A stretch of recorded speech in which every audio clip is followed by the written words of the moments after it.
प्रभु तेरी वाणी जीवन की रोटी, नयनों की ज्योति,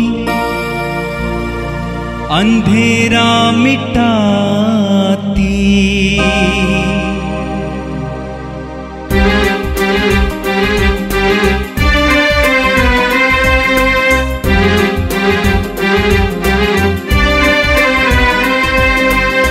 प्रभु तेरी वाणी जीवन की रोटी, नयनों की ज्योति, अंधेरा मिटाती।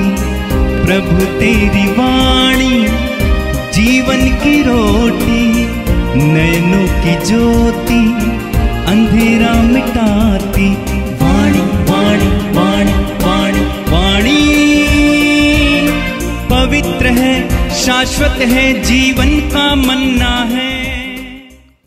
7 अगस्त शुक्रवार।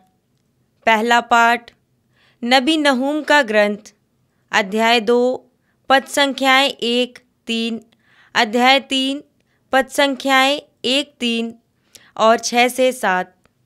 देखो, संदेशवाहक पर्वतों पर आ रहा है, वह शांति घोषित करने आ रहा है। हे यूदा, अपने पर्व मनाओ और अपनी मन्नतें पूरी करो।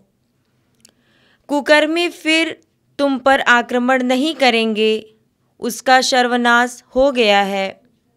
लुटेरों ने याकूब और इस्राएल को उजाड़ कर और उनकी दाख बारियों को नष्ट किया है, किंतु प्रभु याकूब और इस्राएल को उनका प्राचीन वैभव लौटा देगा।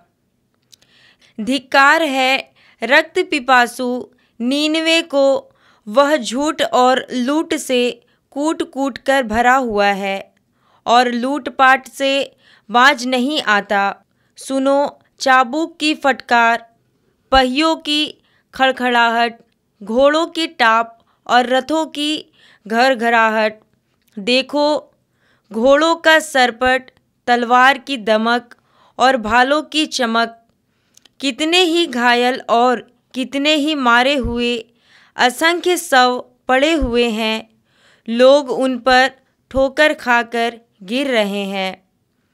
मैं तुझ पर कीचड़ उछालूंगा, तुझे अपमानित करूंगा और काट में तेरे पांव जकड़ दूंगा।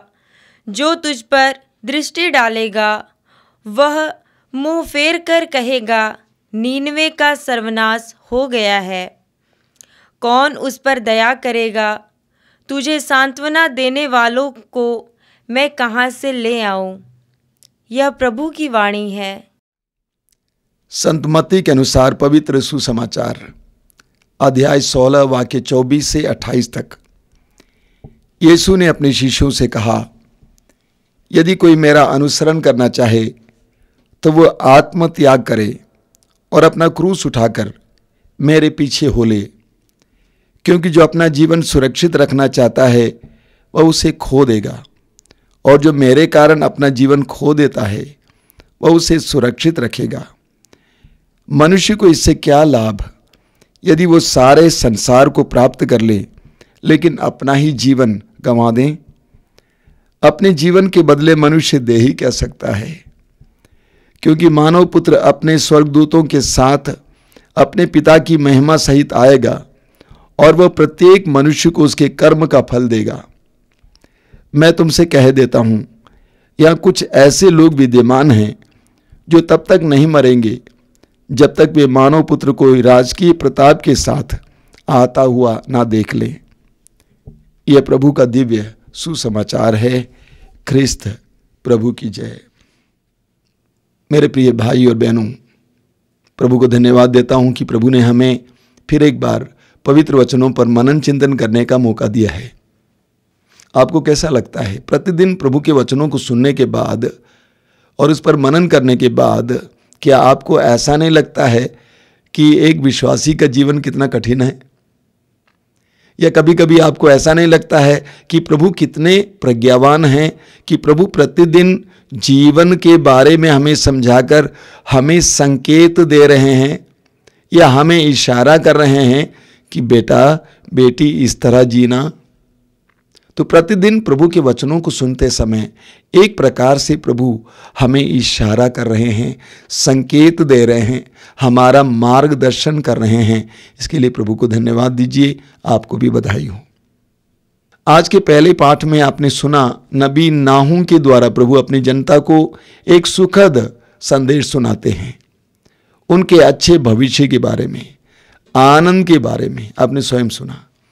दूसरी तरफ प्रभु ये भी बताते हैं कि उनके दुश्मन, उनके शत्रु निनेवे के लोगों के साथ प्रभु क्या करने वाले हैं, उनका विनाश करने वाले हैं। और आज के सुसमाचार में प्रभु यीशु ने हमारे सामने एक बहुत बड़ी चुनौती रखी है। प्रभु कहते हैं यदि कोई मेरा अनुसरण करना चाहे तो वो आत्म त्याग करे और अपना क्रूस उठाकर मेरे पीछे हो ले। और एक बार सुन लीजिए, प्रभु कहते हैं यदि कोई मेरा अनुसरण करना चाहे अर्थात मेरे पीछे चले आना चाहे तो वो आत्म त्याग करे और अपना क्रूस उठाकर मेरे पीछे हो ले। ये आत्म त्याग का अर्थ क्या है? एक बार पब्लिक में एक भाई जी इसी वचन को पढ़ रहे थे। उन्होंने इस प्रकार पढ़ा, यदि कोई मेरा अनुसरण करना चाहे तो वो आत्महत्या करे और अपना क्रूस उठाकर मेरे पीछे हो ले। सब लोग हंस पड़े। आत्महत्या करना बहुत आसान है, लेकिन आत्म त्याग करना बहुत कठिन है। ये आत्म त्याग का अर्थ क्या है? अपने आप को त्यागना। अपने आप को त्यागना। हमारे लिए सबसे प्रिय चीज क्या होती है मालूम? अपने आप, मैं, मेरा अहम। और इसको त्यागना आसान बात नहीं है। मनोवैज्ञानिकों का कहना है कि मनुष्य की सबसे तीव्र प्रवृत्ति, सबसे तेज प्रवृत्ति क्या है मालूम? आत्मरक्षा की प्रवृत्ति। अंग्रेजी में और सुंदर है, the strongest instinct in man is self preservation. यानी अपने आप को बचाने की प्रवृत्ति यह मनुष्य की सबसे तेज प्रवृत्ति है। एक छोटा सा उदाहरण लेंगे। आप जहां पे बैठे हुए हैं, कई लोग बैठे हुए हैं, वहां पे कोई हादसा घट जाए, कुछ चीज पर आग लगे, बम फटे, पटाखा फटे, तो आप क्या करेंगे? उठ के भाग जाएंगे। वहां जाने के बाद आप याद करेंगे, अरे मां तो अंदर रह गई, अरे बाबू तो अंदर रह गई, पिताजी तो अंदर रह गए। उसके बाद आप उनको बचाने का प्रयास करेंगे, लेकिन सबसे पहले आप अपने आप को बचाने का प्रयास करेंगे। आत्मरक्षा मनुष्य की सबसे तीव्र प्रवृत्ति है। ऐसे में प्रभु यीशु का वचन बहुत महत्वपूर्ण है। प्रभु कहते हैं आत्म त्याग करो। ये आत्म त्याग करने का मतलब क्या है? अपने अहम को त्यागना। अपने अहम को त्यागना। हम सबके अंदर एक अहम है जिस पर हम बहुत नाज रखते हैं। हमारा अहम, हमारा पर्सनल व्यक्तित्व, हमारा अहम जिसको हम बहुत प्यार करते हैं, हम जिसको मैं कहते हैं, हम कहते हैं, जो हमारे लिए बहुत प्यारा है। प्रभु यीशु कहते हैं इसको त्यागो, तभी तुम मेरे शिष्य बन सकते हो। जब तक हम आत्म त्याग नहीं करेंगे तब तक हम प्रतिदिन का क्रूस नहीं उठा पाएंगे।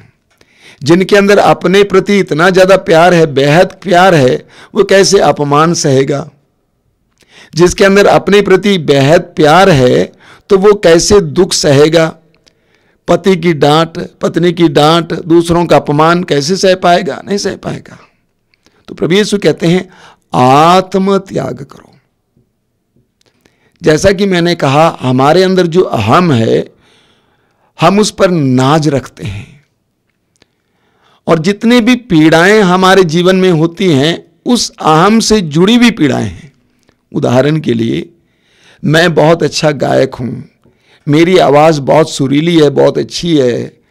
अगर मेरी आवाज चली जाती है तो मैं टूट जाता हूं। क्यों? वो आवाज मेरे अहम से जुड़ी हुई थी। मैं किसी व्यक्ति को बहुत ज्यादा प्यार करता हूं, उस व्यक्ति के जीवन में कोई दुर्घटना घटित हो जाती है तो मुझे पीड़ा होती है। क्यों? क्योंकि वह व्यक्ति मेरे अहम से जुड़ा हुआ है। लूकस के सुसमाचार के अध्याय 18 में एक धनी इंसान के बारे में पढ़ते हैं जो यीशु से मिलने के लिए आए और पूछा कि अनंत जीवन पाने के लिए मुझे क्या करना चाहिए। जब प्रभु यीशु ने कहा तुम अपनी संपत्ति बेचकर गरीबों में बांट दो और आकर मेरा अनुसरण करो, तो वो दुखी होकर चला गया। क्यों? वो कर नहीं पाया कि वो की संपत्ति उसके अहम के साथ जुड़ी हुई थी। इसी प्रकार हमारे जीवन में कई लोग और कई चीजें और कई स्थान हमारे अहम से जुड़े हुए हैं। उनके जाने से हमारे जीवन में बहुत पीड़ा आ जाती है। लेकिन प्रभु यीशु के जीवन को हम देखेंगे, उनके अंदर वो अहम नहीं था। वचन में लिखा हुआ है, आप पढ़ेंगे इसायाह नबी के अध्याय 53 उसके वाक्य 7 में उनके दुख भोग के बारे में। वो अपने पर किए हुआ अत्याचार धैर्य से सहता गया और चुप रहा। वध के लिए ले जाए जाने वाले मेमने की तरह और ऊन कतरने वाले के सामने चुप रहने वाली भेड़ की तरह उसने अपना मुंह नहीं खोला। पेतरुस का पहला पत्र अध्याय 2 वाक्य 23 में पेतरुस कहते हैं, उन पर अत्याचार किया गया, वे सताए गए, लेकिन उन्होंने धमकी नहीं दी। वे सताए गए लेकिन उन्होंने धमकी नहीं दी। उनके अंदर वो अहम नहीं था।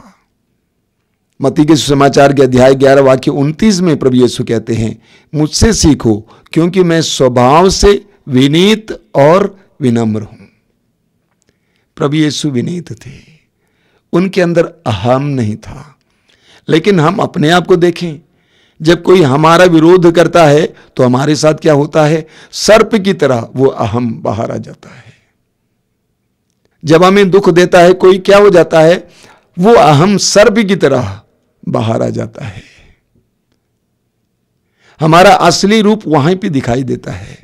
जानते हैं, ये अहम हमारे व्यक्तित्व को अनाकर्षक बनाता है। ईश्वर ने हमें अपना प्रतिरूप बनाया है, लेकिन वो हमारे अंदर रह गया। ये अहम हमें चारों ओर से घेर रखा है। जैसे एक नारियल है, नारियल के अंदर कितनी स्वादिष्ट चीज है, खाने लायक, लेकिन उसके बाहर एक बहुत मोटा और कठोर आवरण। जब वो आवरण टूट जाता है तो उस बहुत सुंदर चीज का आप आस्वादन कर सकते हैं। उसी तरह हमारे अंदर ईश्वर के द्वारा बनाया गया एक महान, एक आकर्षक व्यक्तित्व है। वो तभी बाहर आ जाएगा जब इस अहम का आवरण टूट जाएगा। जब इस अहम का आवरण टूट जाएगा तो हम बहुत ही आकर्षक हो जाएंगे। लोग हमारे करीब आना चाहेंगे, हमारी बातों को सुनना चाहेंगे।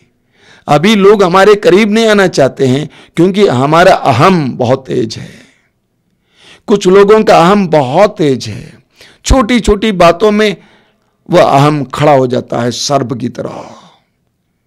मैं अक्सर बोला करता हूं, हमारा अहम हमारा सबसे बड़ा दुश्मन है। हमारे जीवन में पीड़ाएं आने का मुख्य कारण हमारा अहम है। कुछ लोगों में बहुत ज्यादा क्रोध रहता है। मैं एक भाई को समझा रहा था, वो भाई मुझसे कह रहे थे, स्वामी जी मेरे अंदर बहुत क्रोध है, मैं क्या करूं? मैंने कहा, आप जानते हैं आपके क्रोध का मुख्य कारण आपके अंदर का अहंकार है। आपने अपने अहम को बहुत बड़ा समझ रखा है। कोई भी तनिक भी ठेस पहुंचाने की कोशिश करे, तुरंत आप उसकी रक्षा के लिए खड़े हो जाएंगे। हमें यीशु की तरफ बनना है। जब ये अहम टूट जाएगा, हम बहुत सुंदर बन जाएंगे, बहुत आकर्षक बन जाएंगे, बहुत प्रभावशाली बन जाएंगे। कभी कभी ईश्वर जानबूझकर हमारे अहम को तोड़ता है, हमें टोक देता है, बीमारी के द्वारा, दुर्घटना के द्वारा, विभिन्न घटनाओं के द्वारा। लेकिन कुछ लोग इस बात को समझकर अपने अहम को त्याग देते हैं, लेकिन कुछ लोग अपने में ही सिकुड़े हुए रहते हैं। मैं तो कहूँगा इसकी कोई आवश्यकता नहीं। हम सभी को अपने अहम को तोड़ने के लिए अपने को नम्र बनाना है। प्रभु यीशु को याद कीजिए, अपने अंतिम बालू के समय यीशु उठते हैं, परात में पानी भरते हैं, अपने शिष्यों के पैरों को धोने लगते हैं, अपने को छोटा बनाना। अपने को छोटा बनाना, लोग अपमान करते हैं तो आनंद के साथ ग्रहण करना, लोग हमारा विरोध करते हैं चुप रहना आनंद के साथ। इस प्रकार हम उस अहम को तोड़ेंगे और जितना ये अहम टूटता जाएगा उतना हमारे अंदर आनंद आएगा, डर कम हो जाएगा। हम सभी के अंदर बहुत डर है, हम सभी के अंदर भविष्य के बारे में, लोगों के बारे में बहुत डर है, क्योंकि हम अपने अहम से बहुत प्यार करते हैं। प्रभु यीशु कहते हैं आत्मत्याग करो। जो अपने आप को बचाने का प्रयास करता है वो उसको खो देता है। प्रभु यीशु कहते हैं मनुष्य को क्या लाभ यदि वो सारा संसार जीत ले और अपनी ही आत्मा को गंवा दे। कितना जबरदस्त सवाल है ना। आगे प्रभु कहते हैं मनुष्य जीवन के बदले दे ही कह सकता है। जीवन ईश्वर का इतना सुंदर वरदान है, लेकिन हमारे अहंकार के द्वारा ये जीवन बहुत ही अनाकर्षक बन जाता है, बहुत ही दुखदायक बन जाता है। आज हम प्रभु के वचनों पर मनन करेंगे, विशेष करके इस बात पर मनन करेंगे, क्या मेरे अंदर भी अहंकार है? क्या मेरे अंदर भी अहंकार है? क्या मैं अपने अहम को इतना ज़्यादा प्यार करता हूँ कि कोई भी कुछ कह देता है तो मुझे ठेस लगती है, मुझे गुस्सा आता है, चिड़चिड़ापन आता है, मैं धमकी देने लगता हूँ। आज मैं प्रभु से प्रार्थना करूँगा, प्रभु मेरे अहम को तोड़िए, मुझे सरल बनाइए। ईश्वर ने मेरे अंदर जो ईश्वर का प्रतिरूप बनाया है उसको बाहर आने दीजिए। मैं भी तेरी तरह बनना चाहता हूँ। प्रभु यीशु तूने कहा है मुझसे सीखो, मैं स्वभाव से विनीत और नम्र हूँ, मुझे भी स्वभाव से विनीत और नम्र बनाइए। प्रभु तेरी वाणी जीवन की रोटी, नयनों की ज्योति अंधेरा मिटाती। वाणी वाणी वाणी वाणी वाणी पवित्र है, शाश्वत है, जीवन का मन्ना है।